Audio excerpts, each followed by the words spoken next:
देखिए इस हफ्ते पार्लियामेंट में एक नया बिल पास हुआ जिससे काफी नौजवान नाखुश हैं। ऑनलाइन गेमिंग बिल के जरिए सरकार ई स्पोर्ट्स और कैजुअल गेमिंग को बढ़ावा देना चाहती है। भारत में ई स्पोर्ट को एक लेजिमेंट कॉम्पिटिटिव स्पोर्ट का दर्जा देना चाहती है। यहाँ तक कि ई स्पोर्ट को प्रमोट करने के लिए नए ट्रेनिंग एकेडमी सेटअप करने की बात की गई है। नेशनल टूर्नामेंट ऑर्गेनाइज किए जाएंगे जो इंडिया के इमर्जिंग लेजिमेंट कंप्यूटिंग के लिए एक अच्छी खबर है। लेकिन फिर इस बिल को लेकर इतनी नाराजगी क्यों?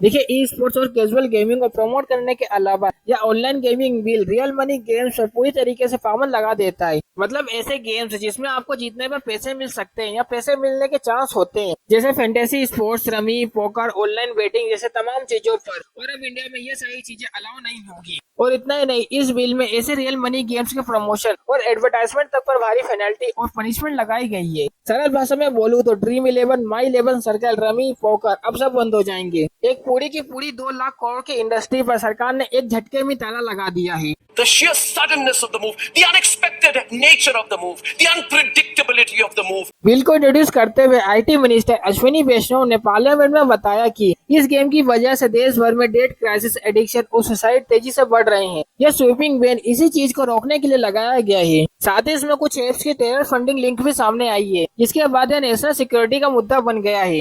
कई ऐसे परिवार है, कई ऐसे व्यक्ति है जिनको ऑनलाइन मनी गेम्स के कारण एक एडिक्शन हो जाता है। जिंदगी भर की बचत गेम में उड़ा दी जाती है।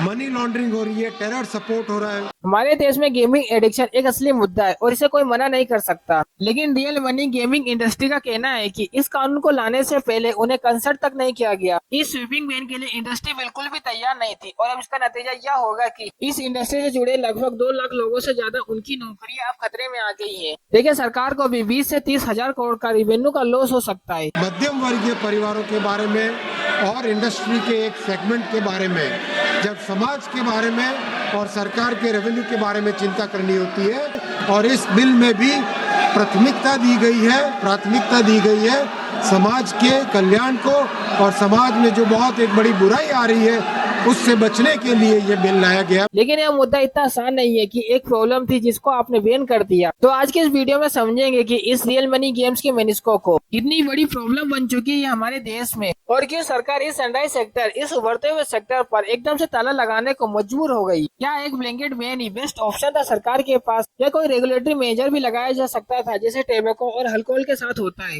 बाकी दुनिया में बेस्ट प्रैक्टिसेस क्या है, क्या उन्हें इंडिया में एडॉप्ट नहीं किया जा सकता था? और आज से पहले सरकार का इस पर क्या रुख था? और क्या इंडिया की कोर्ट्स बाद में इस बिल को खारिज कर पाएगी?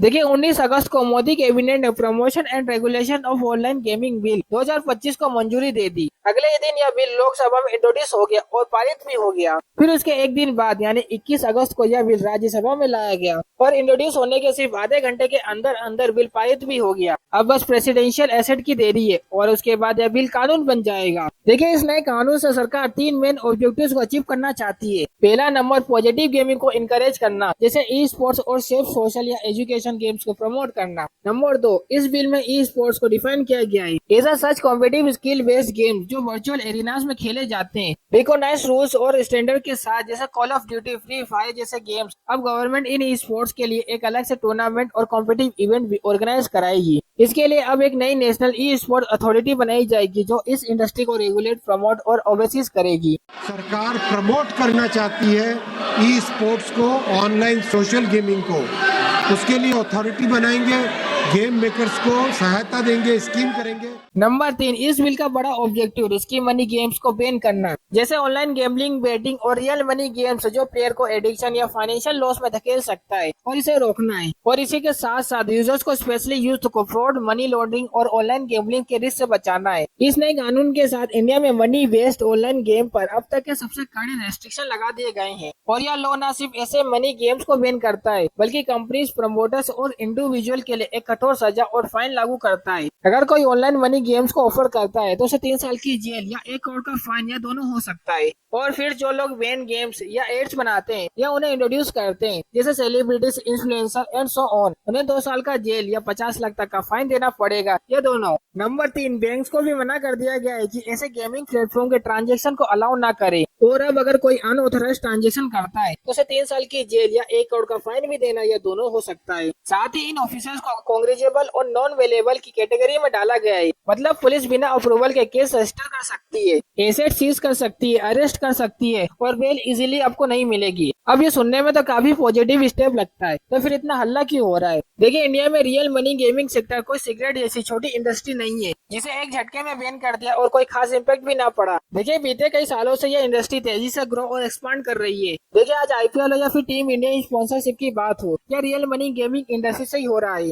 स्पेशली ड्रीम 11, माई 11 सर्कल जैसे बड़े प्लेटफॉर्म की बात करें, जो जर्सी से लेकर स्टेडियम बैनर्स और मैच के बीच में आने वाले एड तक हर जगह आपको दिख जाते हैं। पूरी की पूरी इंडियन क्रिकेट टीम, यहाँ तक कि पास्ट प्लेयर ऐसे गेम्स को प्रमोट करते आए हैं। Bollywood celebrity, social media influencer कई बार ऐसे एडवर्टाइजमेंट चलाते हैं। क्रिकेट तो छोड़ो, बहुत सारे दूसरे गेम्स भी ऑनलाइन फैंटेसी स्पोर्ट्स को सपोर्ट करते हैं। देखिए, आज ऑनलाइन मनी गेम्स की 400 से ज्यादा कंपनियां हैं इंडिया में, जिसमें 2 लाख से ज्यादा लोग डायरेक्टली या इनडायरेक्टली एम्प्लॉयड है। इसमें हजारों skilled workers, techniques, information manager, advertisement सब शामिल है। और ये इंडस्ट्री ऑलरेडी $4 बिलियन से ज्यादा बड़ी हो चुकी है और हर साल 20% से ज्यादा ग्रो कर रही है। एक्सपर्ट की माने तो अगले 5 साल में यह इंडस्ट्री अपना वर्थ डबल करने वाली थी। देखिए, इंडस्ट्री डाटा के अनुसार 25,000 करोड़ से ज्यादा का इन्वेस्टमेंट ऑलरेडी किया जा चुका है इस सेक्टर में। $3 बिलियन से ज्यादा का फॉरेन डायरेक्टर इन्वेस्टमेंट आ चुका है। हर साल 20 से 30,000 करोड़ का सरकार को टैक्स के रूप में मिलता है। और 55 करोड़ से ज्यादा यूजर्स इन ऐप पर आज तक रजिस्टर कर चुके हैं। इनमें से 10 करोड़ से ज्यादा लोग रेगुलर या डेली बेसिस पर गेम खेलते हैं, जो नंबर अभी हर साल 10% से बढ़ रहा था। So going this industry by the numbers, ये एक बूमिंग सेक्टर था जो इंडिया का one of the fastest growing sector में शामिल था। और देखिए, यही सफलता और लाइमलाइट बनी इसकी फांसी का फंदा। दरअसल इस पॉपुलैरिटी के पीछे छुपा एक काला सच, एक ऐसा सच जो इस इंडस्ट्री को डुबाने का कारण बना। समझाता हूँ कैसे।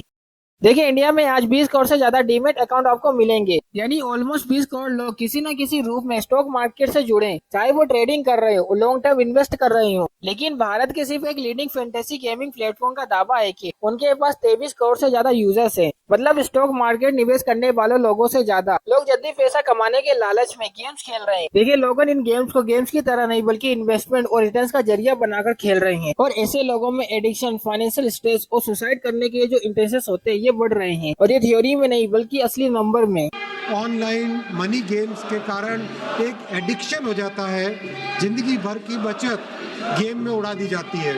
फाइनेंशियल लॉसेस, माननीय अध्यक्ष जी, कई परिवार नष्ट हुए, एक्सट्रीम केसेस हुए, सुसाइड भी हुई। और देखिए, in real money gaming apps की सबसे बड़ी चालाकी यही है कि रिस्क को फन का नाम दे देते हैं। जैसे आप बेटिंग नहीं कर रहे हो, आप बस कॉन्टेस्ट ज्वाइन कर रहे हो। गैम्बलिंग नहीं कर रहे हो, आप टीम बना रहे हो। और देखिए, अगर भारत सरकार की माने तो 45 करोड़ लोगों ने इन एप्स पर टोटल 20,000 करोड़ गवा दिए हैं। इनमें से कई लोग डेट क्राइसिस में जा चुके हैं और कई लोग स्पेशली स्टूडेंट्स और यूथ सुसाइड करने पर मजबूर हो चुके हैं और कई क्राइम्स और वायलेंस की दुनिया में कदम रख चुके हैं। और इस साल मार्च में सिर्फ तेलंगाना में 7 से ज्यादा लोग इस बेटिंग ऐप की वजह से मर गए हैं। कर्नाटका में भी पिछले 30 महीनों में 30 से ज्यादा लोग इन ऐप्स की वजह से सुसाइड कर चुके हैं। कई बार कोई आईआईटी स्टूडेंट सुसाइड कर रहा है तो कई बार कोई मर्डर कर रहा है, और इस पर आज तक ओपन मेन स्ट्रीम पब्लिश तक नहीं हुए। और चुपचाप ये देश हमारा एक मिनिस्टर बन चुका है और हमें ये खोखला कर रहा है। और वायदा में आपने महादेव ऐप के बारे में तो सुना ही होगा। और देखिए, इनमें से कुछ ऐप्स सिर्फ लोगों की जिंदगी के साथ नहीं खेल रहे हैं बल्कि देश का पैसा भी बाहर भेज रहे हैं। उधर से टेरर फंडिंग के संकेत भी आ रहे हैं। और ये सब कुछ बात सरकार की नजरों में एक बार नहीं बल्कि कई बार आ चुकी है। इनमें से कुछ ऐप्स चाइनीज कंट्रोल में में भी थे, जैसे लोन ऐप, उन पर पहले ही क्रैकडाउन हो चुका है। ऑल्दो कभी भी एक नेशनल लेवल पर डिबेट या पॉलिसी डिस्कशन ना भी हुआ हो, लेकिन ऑनलाइन मनी गेम्स पर अलग अलग राज्य सरकार की नजर काफी टाइम से है। तमिलनाडु ने गेम्स को 2021 में बैन करने की कोशिश की थी, लेकिन फिर मद्रास हाई कोर्ट ने बैन को रिवर्स कर दिया। फाइनली तमिलनाडु रमी और पोकर जैसे ऑनलाइन बेटिंग एप्स को 2023 में बैन कर पाया। उसी समय 2023 में इंडियन गवर्नमेंट ने भी इंफॉर्मेशन टेक्नोलॉजी रूल्स 2021 को अमेंड कर दिया, ताकि रियल मनी गेम्स से होने वाले यूजर्स हार्म को कंट्रोल किया जा सके। और देखिए, गवर्नमेंट पहले एक सेल्फ रेगुलेटरी बॉडी का आइडिया प्रपोज करती है, जो इलीगल बेटिंग और गैम्बलिंग को लिमिट कर पाए, ताकि जेन्युइन गेम्स को और प्रमोट किया जा सके। लेकिन अनफॉर्चुनेटली ये सेल्फ रेगुलेशन अप्रोच फेल कर जाती है, क्योंकि इंडस्ट्री स्टेक होल्डर इन्फोर्समेंट और स्टैंडर्ड्स को लेकर एक दूसरे से लड़ते रहते हैं। तो इसमें इंडस्ट्री की भी गलती है कि उन्होंने सेल्फ रेगुलेशन नहीं किया। नतीजा यह हुआ कि भारत सरकार ने सिर्फ रियल मनी प्ले को रोकने के लिए ऑनलाइन गेमिंग पर 28% टैक्स लगा दिया। इस पर इंडस्ट्री स्टेक होल्डर जोर जोर से उन्होंने प्रोटेस्ट किया। टॉप इन्वेस्टर जैसे tiger global, PK15 partners, Kotak ने प्रधानमंत्री को लेटर लिखा, टैक्स को वापस लेने की मांग की। फिर भी यह नया टैक्स लागू हो गया और अभी यह केस सुप्रीम कोर्ट में पेंडिंग है। फिर पिछले साल 2024 में भी सरकार ने नेट विनिंग पर 30% का टैक्स लगा दिया। इसके बाद BANS को भी अमेंड किया, जिसमें अनऑथराइज बेटिंग को क्रिमिनलाइज करके 7 साल की जेल सजा रख दी गई। सारे एफर्ट्स मिलकर 2022 से लेकर आज तक इंडियन ऑथराइज ने 10,000 से ज्यादा इलीगल बेटिंग और गैम्बलिंग साइट्स को ब्लॉक कर चुकी है। लेकिन ये नया बिल इस बात का क्लियर संकेत है कि सरकार का अप्रोच बदल चुका है। तो इसलिए अब Dream11, बिंजो, प्रोबो जैसे एप्स ऑलरेडी अपने रियल मनी डिपार्टमेंट्स को क्लोज करना शुरू कर चुके हैं। अब इस ब्लैंकेट बैन के बाद इंडस्ट्री एक बार फिर से काफी गुस्से में है और उनके भी कुछ क्लियर पॉइंट्स से जरूर है। जैसे नंबर 1, इस बिल को पहले पब्लिक कंसल्ट के लिए नहीं रखा गया, स्टेक होल्डर से उनकी राय नहीं पूछी गई, यहाँ तक कि इस बिल को बिना प्रॉपर डिबेट के पार्लियामेंट में पारित कर दिया गया। एक डेमोक्रेटिक देश में ऐसे पॉलिसी डिसीजन नहीं लिए जाते। पॉइंट नंबर 2, इंडस्ट्री वॉइसेस पूछ रही है कि ऑनलाइन गेमलिंग से ज्यादा हार्मफुल तो टेबको और अल्कोहल है देश के लोगों के लिए, लेकिन सरकार तो इन्हें बैन नहीं कर रही है, उल्टा लाइसेंस और रेगुलेशन के अंदर रख रही है। तो इससे सिर्फ ऑनलाइन गेमिंग को इस तरीके से ट्रीट क्यों किया जा रहा है, विक्टिमाइज क्यों किया जा रहा है। तीसरा, इतने सारे जॉब्स और ले ऑफ जो होने वाले, इसकी जिम्मेदारी कौन लेगा। और इतने सारे हाईली स्किल्ड लोग जो इस इंडस्ट्री में काम कर रहे हैं, इस सडन मूव से उनकी जिंदगी तो क्राइसिस में आ गई है। मास ले ऑफ तो होंगे, ये बात तो पक्की है। तो अपने वर्कर्स के लिए भी इंडस्ट्री ने कंसर्न जरूर दिखाया है। और नंबर 4, गेमिंग सेक्टर को रेगुलेट करने के लिए हमेशा से सरकार के पास काफी ऑप्शन अवेलेबल रहे हैं, जैसे लाइसेंस फ्रेमवर्क बनाना, डिपॉजिट और लॉस पर लिमिट लगा देना ताकि यूजर्स प्रोटेक्टेड रहे, स्ट्रिक्ट KYC रूल लगाना, एंटी मनी लॉन्ड्रिंग प्रोविजन लागू करना। ऐसे मॉड्यूल दुनिया भर के देशों में सक्सेसफुल रह चुके हैं। UK, US, ऑस्ट्रेलिया सब जगह ऐसे फ्रेमवर्क आपको देखने को मिलती है। अगर इंडिया ने भी ऐसे अप्रोच ली होती तो गवर्नमेंट के पास एक ओवरसाइट होता और इंडस्ट्री एक रिस्पॉन्सिबल तरीके से और स्पीड से ग्रो कर पाती। लेकिन इसके बजाय एक रस्ट और यूनिलेटरल रो बना दिया गया, जो अब सालों तक लीगल चैलेंजेस भी फेस करेगा और अब एक इंडस्ट्री को तो मार ही डालेगा। और अब गेमिंग सेक्टर ने तो अपना स्टैंड क्लियर कर दिया है। वो फिलहाल तो इस कानून को कंपेल करेगी, इसे फॉलो करेगी और मनी गेमिंग सेक्टर शटडाउन भी हो रहे हैं। लेकिन इसके साथ ही साथ कोर्ट में भी चैलेंज करने की बात सामने आई है और इसी बीच कई बिजनेसेस परमानेंटली US और बाकी देशों में शिफ्ट करने की बात कर रहे हैं और वो कह रहे हैं कि हम इंटरनेशनल मार्केट में अपना फोकस करेंगे, वहीं से ग्रो करेंगे। तो जॉब लॉसेस तो होंगी, इन्वेस्टर भी अपना पैसा लूज करेंगे।